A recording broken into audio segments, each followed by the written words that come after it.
కొత్త సర్కారుకు సంక్రాంతి తిట్లు. సంక్రాంతి తిట్లేంది, మొన్న జనవరి తిట్లు అయిపోయినాయి దిగ్విజయంగా, క్రిస్మస్ తిట్లు కూడా అయిపోయినాయి. తిట్లే, రోజు తిట్లే అవుతున్నాయి. గెలిచిన 15 రోజుల తర్వాత నుండి రోజు తిట్లే అవుతున్నాయి.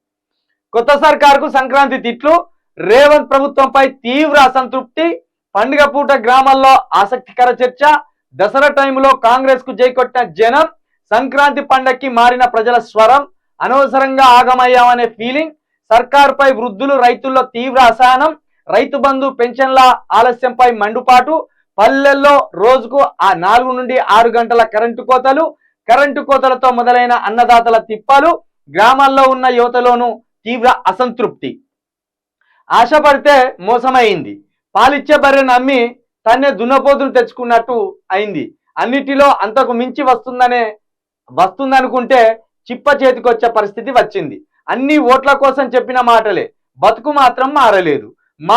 మార్పు అని ఓటేస్తే మా మొహం మీద మేమే కొట్టుకున్నట్టు అయింది. సంక్రాంతి పండగకు ఎక్కడ చూసినా ఇవే మాటలు వినిపిస్తున్నాయి. సాధారణంగా ఏ రాష్ట్రంలో కొత్త పండుగ ఏర్పడినా, కొత్త ప్రభుత్వం ఏర్పడినా ఓ 6 నెలల తర్వాతనో ఏడాది తర్వాతనో వ్యతిరేకత వచ్చే అవకాశం ఉన్నది. కానీ తెలంగాణ సర్కారు పనితీరుపై మాత్రం నెల రోజుల్లోనే ప్రజలు తీవ్ర అసహనం వ్యక్తం చేస్తున్నట్టు కనిపిస్తుంది. దీనికి ప్రధానమైన కారణం ఏంటంటే రైతులు, ఆటో డ్రైవర్లు, కరెంటు సమస్య, వృద్ధులు.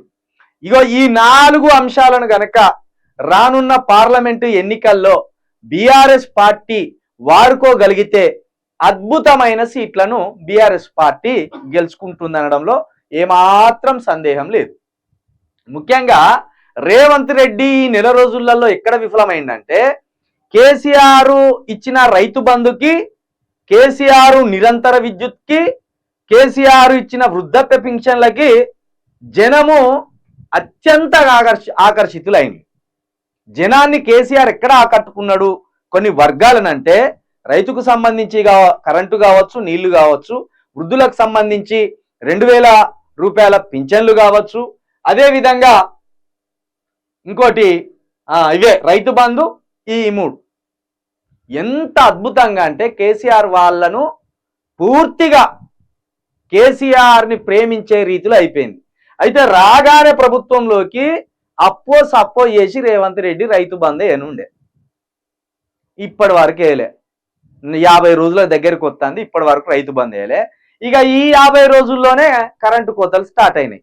పల్లె నుండి మొదలు పెడితే పట్నం వరకు కరెంటు కోతలు అద్భుతంగా దిగ్విజయంగా సాగుతూనే ఉన్నాయి. దానికి తోడు పెన్షన్లు కూడా రాలే. 2000 పింఛన్లు ఇవ్వలే, 4016 పింఛన్లు అన్నారు. 4000 దేవుడు ఎరుగు కానీ 2000 ఇవ్వలే ఇంతవరకు.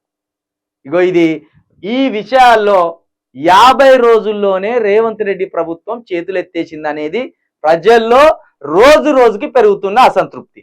ఈ అసంతృప్తిని బీఆర్ఎస్ పసిగట్టి ఇప్పటికైనా మీ మైలేజ్ కోసం వాడుకుంటే మీరు ముందర పడతారు. ఎందుకంటే మీకు 2 పెద్ద ప్రమాదాలు పొంచి ఉన్నాయి పార్లమెంట్ ఎన్నికల్లో.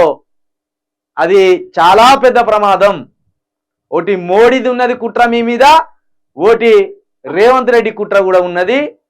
ఈ 2 కుట్రలు పార్లమెంట్ ఎన్నికల్లో మీరు పసిగట్టి ముందుకు పోతే పార్టీ బతికి ఈ తెలంగాణ ప్రజలకు భరోసా ఇవ్వగలుగుతారు. అది గనక మీరు పసిగట్టలేకపోతే మీ నెత్తిన మీరే మరింత దరిద్రాన్ని కొని తెచ్చుకున్నట్టు అవుతుంది. మొత్తానికైతే రేవంత్ రెడ్డి సర్కార్కి 50 రోజులలో విపరీతమైన వ్యతిరేకత అయితే వచ్చింది. నిజమే, పాలిచ్చే బర్రెని ఇడిచిపెట్టి తన్నే దున్నపోతును కొనుక్కున్నట్టు అయింది.